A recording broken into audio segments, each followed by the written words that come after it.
लगातार अपराधियों के हौसले रुद्रपुर सेक्टर में बुलंद है। आवास विकास चौकी का मामला है। श्याम टाकीज के रामलीला रोडवेज के रामलीला मैदान के सामने स्कूली बच्चों पर धारदार हथियारों से हमला किया गया है।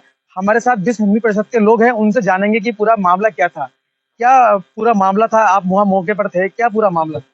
मामला ये था, मैं घर में था। जब मैं बाहर हल्ला सुन के बाहर निकला तो मैंने ये देखा कि कुछ लड़के चाकू ले रखा था उन्होंने हाथ में, और कैंची ले रखी थी।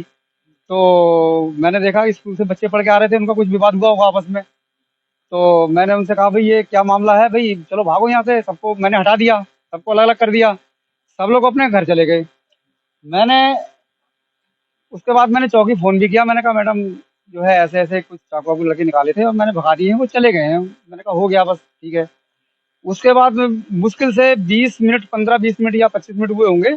इतनी देर में 10-12 लड़के फरसे और गुप्ती, चाकू, तलवारें, लोहे की रोडें लेकर के 10-12 लड़के आए। और ये स्कूल के लड़के जो थे वहां से जो निकल रहे थे, इन्हें वहां रोक करके और इनके ऊपर बुरी तरह से मारने पीटने लग गए। जब मैंने देखा कि मैंने कहा, अरे ये तो मर्डर हो जाएगा, इतनी बुरी तरह से मार रहे हैं, तो मार देंगे जान से। फिर मैंने अंदर घुस के जो है उन बच्चों को बचाने की कोशिश की, हाथ जोड़े, सबको बचाने की कोशिश की। तो मैंने उन लोगों को बचाया। उनमें से एक लड़के को रोकने की कोशिश की हमने, वो छुड़ा के भाग गया। मेरे चोट भी लग गई, देखी खून लगा हुआ मेरे। और उसके बाद वो सब धमकी देके भाग गए। इन लड़कों को चोटें लगी थी। मैंने इनसे कहा, भाई चौकी जाओ, फिर अपना इलाज कराओ जा करके। ये चौकी आए, मैंने लड़कों को लेके चौकी आया। मैंने कहा, मेरे सामने घटना, चलो मैं बता दूंगा चौकी में। इतने बीच में पता नहीं कैसे उन लोगों को क्या हुआ कि मेरे घर का कैसे पता चला उन्हें। मेरे घर में अंदर घुसे वो, और मेरा लड़का अंदर था। तो मेरा लड़का करीब है 14-15 साल का। उसे घुस के उन्होंने अंदर उसे उसे मारपीट कर दी उसके साथ में। और पता नहीं मेरे साथ क्या दुश्मनी थी, मुझे समझ में नहीं आ रहा। मैं तो हाथ ही जोड़ रहा था, मैंने तो कोई ऐसा मामला किया ही नहीं था। उन्हें बीच बचाव ही किया था। उसके बाद मेरे घर में घुसे वो और मेरे लड़के को मारा। बाद में मेरे पास फोन आया, बोले पापा ऐसे करके वो 3-4 लड़के घुस के और मुझे मारपीट दिया है। मैंने कहा चलो कोई बात नहीं, मैं चौकी में हूँ, मैं बता देता हूँ। मैं चौकी में ये घटना हुई। क्या कुछ पता लगा वो लड़के कहाँ के थे जिन जिन लोगों के पास हथियार थे? हाँ, वो लड़के सुनने में आ रहा है वो लड़के खेड़े के थे।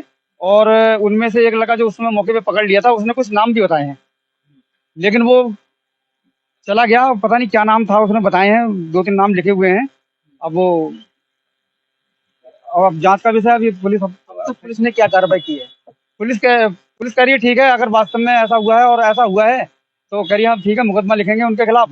और किसी तरह की कोई गुंडागर्दी और इस तरह की जो है ये जो चलाया है इन्होंने, एक हिसाब से जैसे फरसा लेकर के, तलवारें लेकर के खुले आम लहरा रहे थे, चला रहे थे। अगर हो सकता है कुछ लोगों ने वीडियो बनाई हो ना बनाई हो, लेकिन मुझे इतना होश नहीं था। मैं तो, अगर मुझे ये लगता है अगर मैं बीच में नहीं होता, हाथ नहीं जोड़ रहा होता, तो एक आध वहां पे लाश पड़ी होती, एक आध लड़के को जान से मार दिया होता उन्होंने। इतनी बुरी तरह से जो है उन लोगों का ऐसा आक्रमण था उनका कि वो बचने का भी। लड़का नसीम नसीम करके बता रहा था कि नसीम नाम है उसका, एक लड़के का। बाकी और तो अब पुलिस अपने आप छानबीन करेगी, तो पता चल जाएगा कौन थे वो। ये तक तो पुलिस ने उठाया नहीं उठाया? अभी तो नहीं उठाया पुलिस ने, लेकिन पुलिस कह रही है हम उठाएंगे। अभी जांच करेगी पुलिस, जैसे भी अपनी जांच करती है पता करेगी तो चल जाएगा। जिस हिंदी परिषद के और भी लोग हैं, उन उन बच्चों से, उन लोगों से ही बात करेंगे जिनके ऊपर हमला हुआ था। कहीं ना कहीं एक खुलेआम, वो भी रोडवेज के सामने, रामलीला मैदान के सामने खुलेआम धारदार हथियारों से हमारे साथ वो युवक हैं जिनके साथ जिनके ऊपर धारदार हथियारों से जो है जानलेवा हमला किया गया था। अभी ये बताइए कि आप लोग कॉलेज से निकले, उसके बाद क्या हुआ और पूरा जो मामला था, कहाँ का मामला था? सर मैं पेपर दे के आ रहा था, आज मेरा इंग्लिश का पेपर था।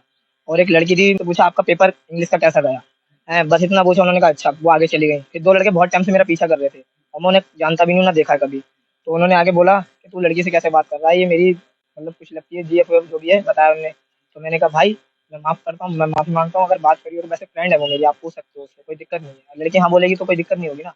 तो फिर उन्होंने मेरा गलीमान पकड़ लिया, लड़के बुला लिया, 8-10 लड़के बुलाए। फिर मैं था और एक लड़का था, हम 2 को मारने लगे। तो फिर वो चले गए। बाद में ये सब साथी आए मेरे, जब तो वो चले गए। फिर बाद में वो तलवार उलवार जो भी हथियार हैं बहुत सारे लेके आए, और फिर सब दोस्तों पे हमला करा और काफी दोस्तों को चोट भी आई है। बस इतनी बात हुई थी और इससे ज्यादा कुछ बात नहीं। और वो मोमडन है सबके सब। कहाँ कहाँ चोट लगी, क्या कौन कौन से हथियार थे? वो तो मैं देख सकता हूँ हाथ पे, पूरी तरह से हाँ, पूरी तरह जो भी उनके पास हथियार थे, कौन कौन से हथियार थे उनके पास? तरवाल थी और चाकू वगैरह, कुल्हाड़ी, लोहे के रॉड वगैरह वगैरह।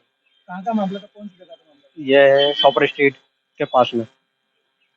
ये कहीं कहीं ना कहीं ये भी है, ये भी देख सकते हैं पीछे के जो है चेहरे पे चोट ये यहाँ पे रोड मारी गई है, और वो रोड भी पुलिस ने पकड़ ली है। और शायद एक युवक को उठाया भी है पुलिस ने। इसकी जानकारी नहीं है। अगर पुलिस की माने तो और सूत्रों की माने तो एक युवक को पुलिस ने पकड़ लिया है और अन्य साथियों की तलाश में पुलिस जुट गई है और दाविश देने के लिए कुछ ही देर में यहाँ से टीमें रवाना हो जाएंगी। मैं आवाज विकास चौकी में मौजूद हूँ और एक शख्स हो रहा है, इसके चेहरे पीछे देख सकते हैं सड़क के ऊपर किस तरह से ये पूरे जो है खून खून पूरी साइड पे है। कहीं ना कहीं अपराधियों के जो हौसले हैं वो बुलंद हैं, पुलिस का किसी प्रकार का इनमें खौफ नहीं है। और जिस तरह से खुलेआम हथियार लहराए जाते हैं और हथियारों से स्कूल से बच्चे निकलते हैं, उनके ऊपर हमले किया जाता है, कहीं ना कहीं एक बड़ा सवाल खड़ा होता है कि आखिरकार रुद्रपुर शहर में किस तरह की जो व्यवस्था है, कानून व्यवस्था, वो किस तरह पूरी तरह से ऐसा लगता है कि जो अपराधियों के अंदर किसी प्रकार का खाकी का खौफ जो है वो खत्म हो चुका है। लेकिन अब ये लोग कार्रवाई करने की मांग कर रहे हैं और पुलिस की टीम भी जो जो आवाज विकास चौकी इंचार्ज हैं नीमा बोरा, वो भी अपनी टीम के साथ और जो अन्य साथी फरार हैं उनकी धरपकड़ के लिए कुछ ही देर में यहाँ से टीम लेकर निकलेंगी और सभी को जेल की सलाखों के पीछे पहुंचाने का काम करेंगी। अपने सहयोगी सुरेंद्र के साथ अर्जुन कुमार, रुद्रपुर।